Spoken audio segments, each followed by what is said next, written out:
Hi guys, welcome to new video. So today we'll take a look on the last 1v1 replay that I have prepared here for you. And it will be a 1v1 against Suwak. As you can see, this will be played on 100% game speed. He usually plays that, so I of course agreed with that. I have no problem usually to play that if it's just a normal format of the game.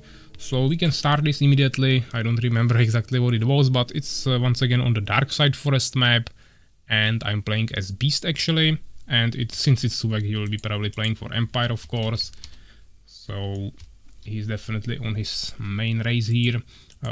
Beast for me is, I mean, I consider Fallen my main race, but I can of course somehow play everything, so I don't really care. But we'll see how he executes this. Of course he's going for some extra resources in the beginning. It's not necessary with Empire, but it's definitely better. With Beast it's basically necessary just to get the extra resources you need to build the arena and stable at the same time. So of course I'm just blocking the path here. He's going for a little bit extra resources. You don't need to stay on gold for such a long time. I actually in my build orders, especially for the Empire balance strategy, went only for 150 gold after queuing 5 peasants.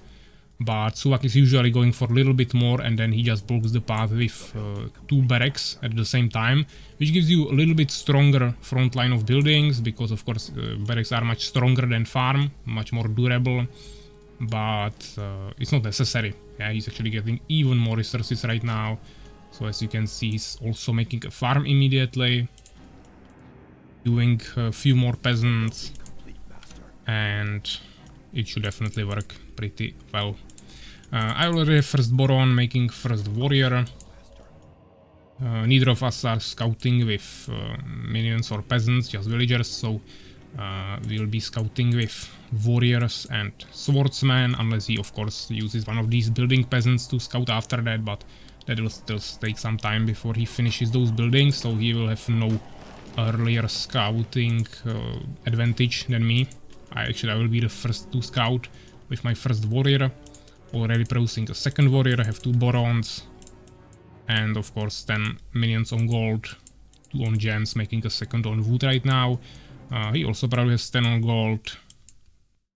Now bringing 2 gems. So I have a little bit of a lead with wood and gems. But as you can see, he has a little bit more population, because now he spent a ton of resources on swordsmen, actually queuing 4 of them at once. Of course, he has this really strong position of buildings, not closing it immediately here. So it's much harder to, of course, siege it here with siege units. You can still, for example, go through here. You can destroy the trees and just place your trolls in this area, but then you can easily defend it from here with catapults. So this is definitely a really strong position how you can build it. Yeah, so he's immediately scouting with 2 swordsmen, actually immediately sending them to the right position, while also scouting with this peasant the other positions. Of course, I have a warrior here ready to defend myself. Yeah, I just forced him back so he doesn't destroy the stables here. And I'm quickly making a second arena and dark altar. Of course, this warrior scouted these 2 locations, so now I'm pretty sure that he is here. And I will probably just quickly return to my base, because as you can see, he's definitely preparing some really strong pressure. And he will try to push me with this, so I definitely need to be prepared for that. But maybe I will actually use this warrior to harass him a little bit. As you can see, he's going for stone keep, so probably wants to make some priest really soon, or even catapults. Right now I'm bringing 1 Boron in the front, not sure why.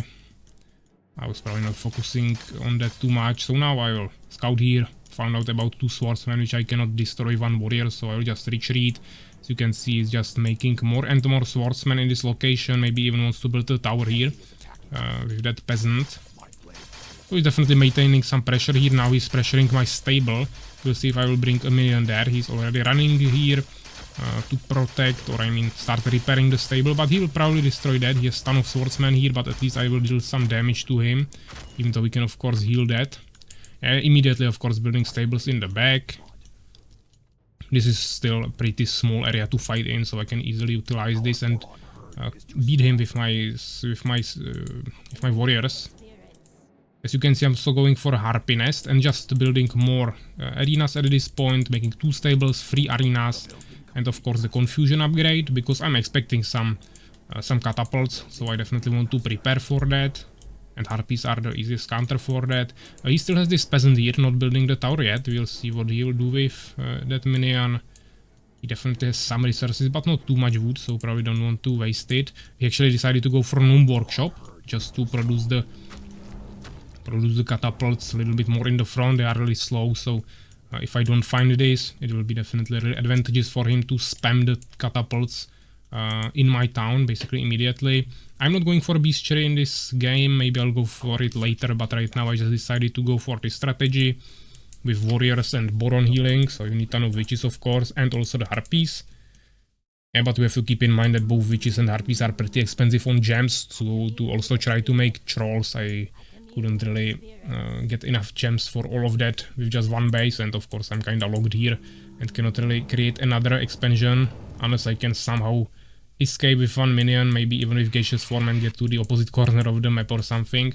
Then it will be possible, but I didn't really go for that. We'll see if I will scout with this harpy. I still don't have mana for confusion yet anyways, so I could definitely at least utilize them in a different way. He cannot push me just with swordsman, of course, I can easily defeat that, but he'll probably start bringing his catapults and priests here really soon.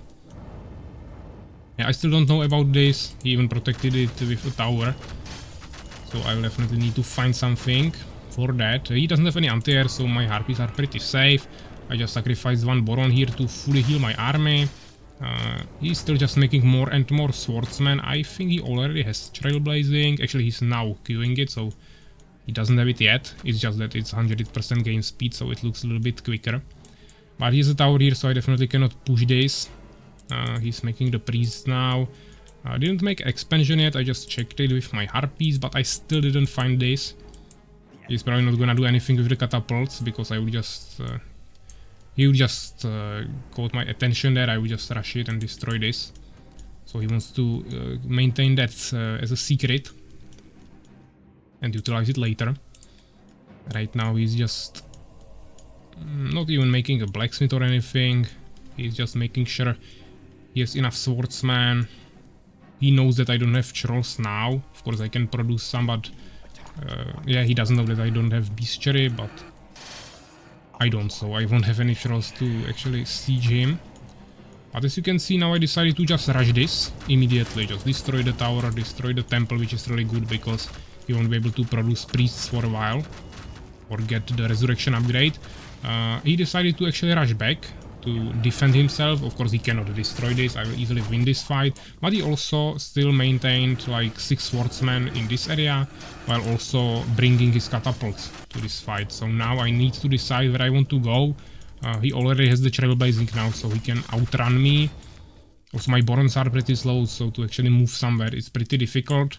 But you can see he's just slowly sieging me here with the catapults. Of course I will just wait for mana with my harpies, then I will confuse them and really easily rush them, that's not a problem. But we both need to decide where we want to fight, because of course if he doesn't come here with something, I will just destroy his main town, which is his only town. And here I also need to figure something out to actually defend myself against the catapults. Of course he only has this small army with only 2 priests, so not too huge amount of heals, while I have a ton of barons and full mana witches. So this should be no problem for me. I can also of course cast the Bloodlust and speed boost for even more attack speed and damage in default. And I don't really care about reduced armor because I still have a ton of healing. I also have my harpies ready in both town and attack, so I can confuse the catapults. So right now he brought them, but I already know about them with the harpies, so I'll probably confuse them really soon. Yeah, at least 2 of them. I didn't have a 3rd harpy here yet. But I just forced him out of his gold. Now I rushed on him with my warriors, and even though he managed to save his catapults, I got him into a really disadvantageous position and now brought my army from my home, attacking him from 2 sides at once. bringing my Borons in front as well, just to sacrifice them and heal my army a little bit, and he calls it GG and leaves. So really nice game. As you can see, actually had a ton of gold in the end game. He could have still made more swordsmen probably, but that probably wouldn't help him too much. He just needed something more to actually deal with this. Probably more priests and catapults, but also the position was not too advantageous for him. But yeah, let's check the results. He actually killed only 4 units in this game. But we both did really good micromanagement. I actually killed 18, which is also not too much when we had 50. So definitely we both were making sure not too many units were dying, but then of course he just left probably with still some units, and he also had of course a ton of peasants.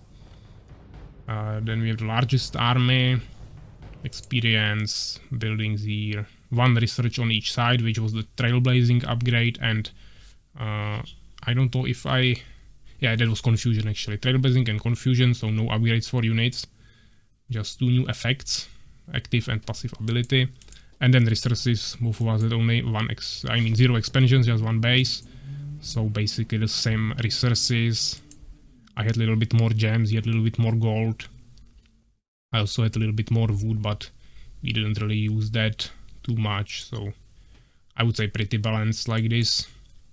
But yeah, really nice game. So this was the last 1v1. I had only 1 replay against Suwak prepared. Actually, I didn't play too many 1v1s with him. But yeah, I wanted to show you this game, and next time we'll continue with some 2v2 matches. So thanks for watching and take care, guys.